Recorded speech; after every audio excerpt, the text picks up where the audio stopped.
Excellencies, colleagues, friends, I heard that you have a very interesting and productive Dialogue 2023. I regret that I arrived only now, and I have not heard these very interesting discussions, especially on artificial intelligence. Therefore, I will not attempt to summarize what have been covered here by much greater experts, but instead I will try to draw your attention to some fundamental principles which will become increasingly important during this coming highly unstable century. It has been suggested that modern conflicts consist of three components: physical, cyber, and cognitive. I do not intend to talk much about physical. This will probably dominate our news during the next weeks when Ukrainian counter-offensive will start, and also now after this catastrophe with Dan. But I do want to draw your attention to the respective roles of NATO and the European Union in Putin's decision to invade Ukraine. The Kremlin knows very well that NATO is a defensive alliance. It knows that to get the consensus of 31 or soon 32 countries to attack Russia is almost inconceivable, unless Russia attacks NATO first. Russia will not do this because it knows that it would lead to a catastrophic defeat for Russia. The logic is very simple. There is no sense to attack another country, another alliance, if they know in advance that they will lose. And therefore, we need to have credible defense capacities, and this should be communicated also to Moscow. They should know that. Also, two or three elements: the real defense capacity should be there. And second, we should communicate this to Moscow. They should know that. It should not be only hidden, only all secret. And the third, very important, is the political will to use this capacity in case of attack.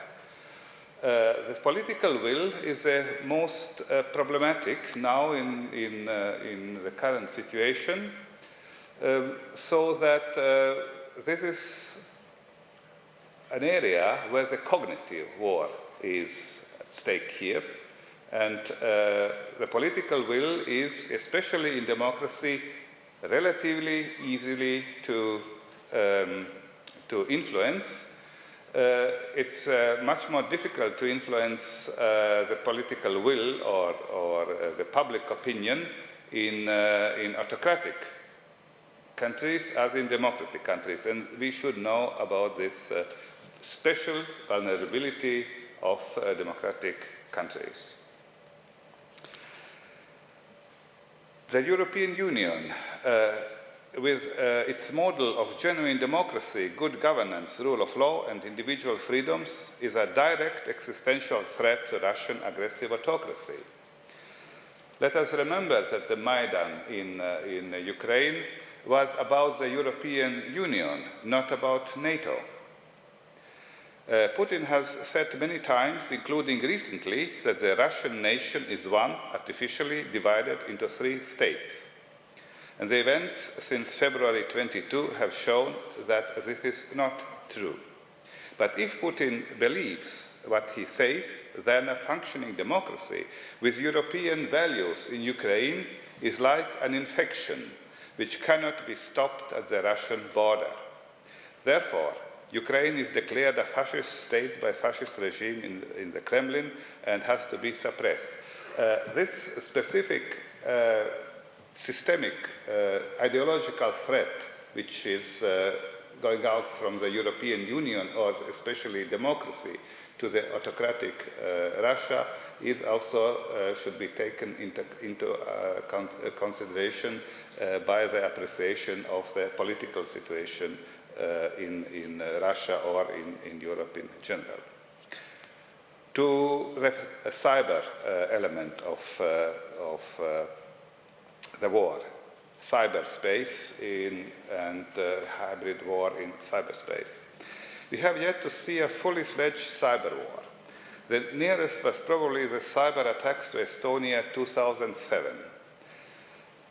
In Ukraine, also Russia is using all kinds of cyber attacks, but for the moment without major or decisive success.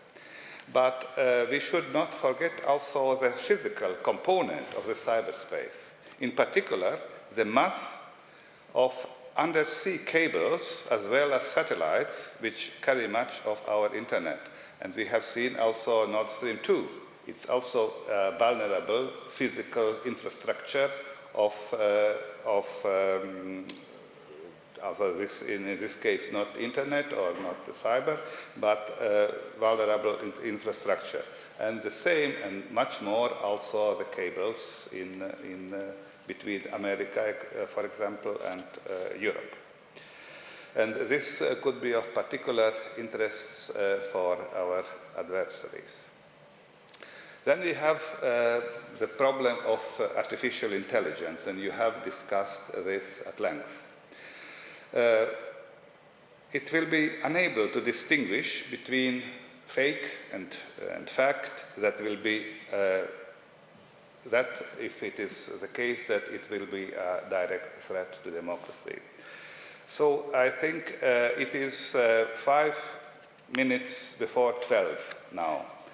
Because the last level reached in November last year of ChatGPT changes also our perception of artificial intelligence. It is not more something far away, but it is already used in schools, at universities, in different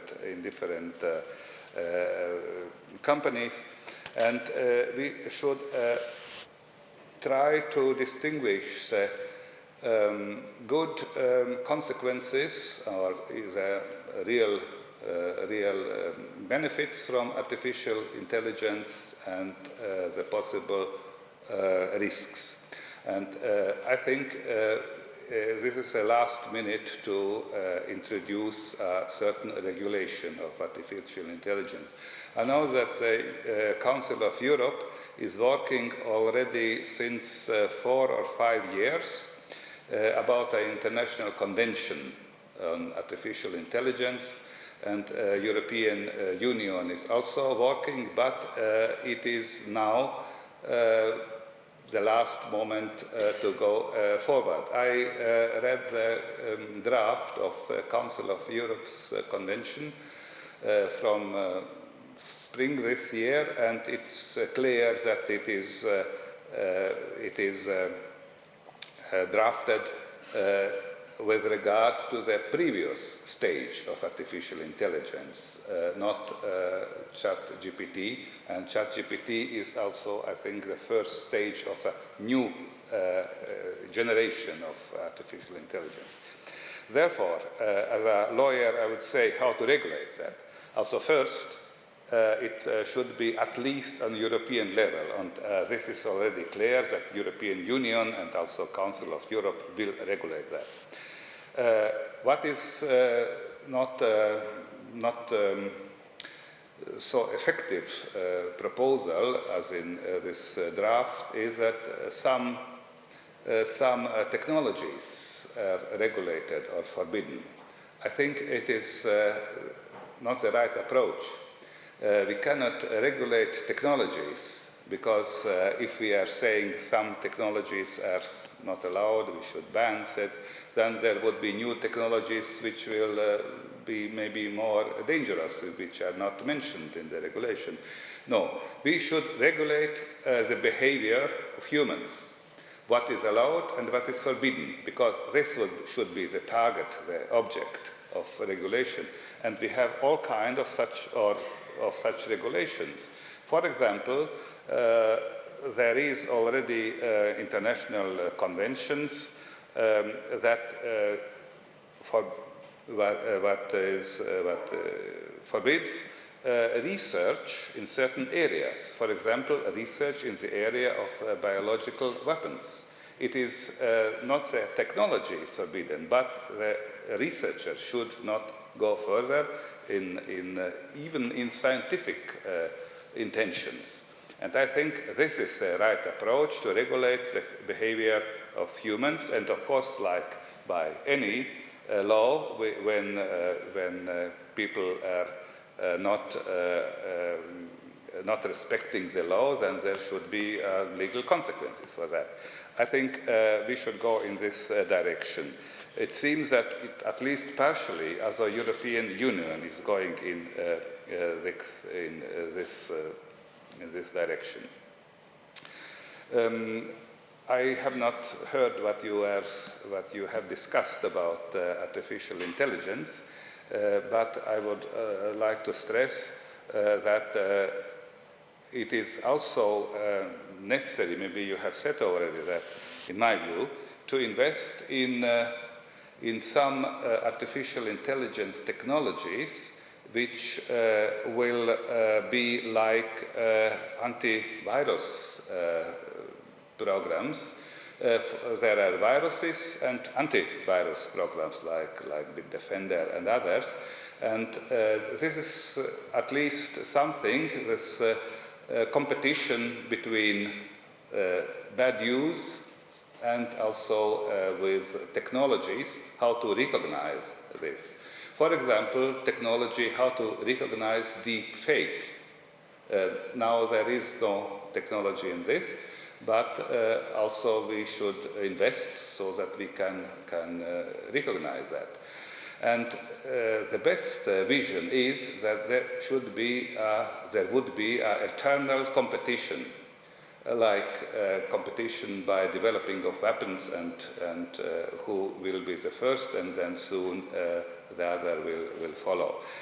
I think this should be done already now, so real investments in such kind of technology. And my last remarks will about cognitive war. The cognitive war is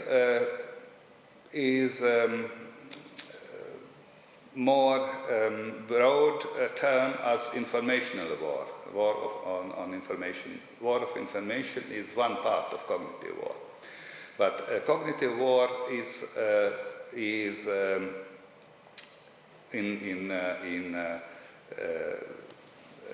different from informational war, because the informational war is about facts, battle about facts, facts and counterfacts.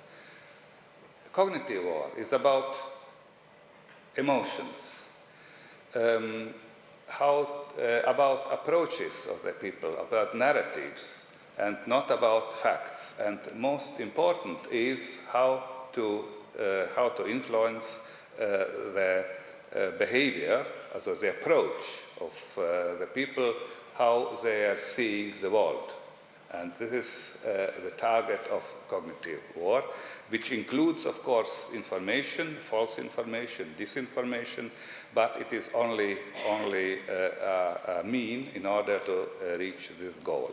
And I would like to repeat again that cognitive war is very dangerous to democracy, because then democracy would become empty if we will recognize that our behaviors, for example, in elections, are influenced by cognitive war means.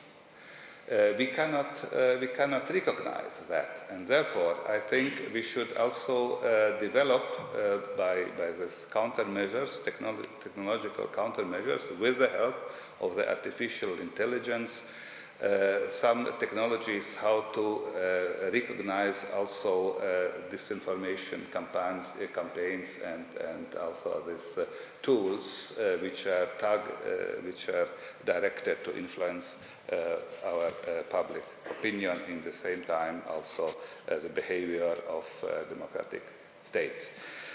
So, dear colleagues, I see that I will come to the end.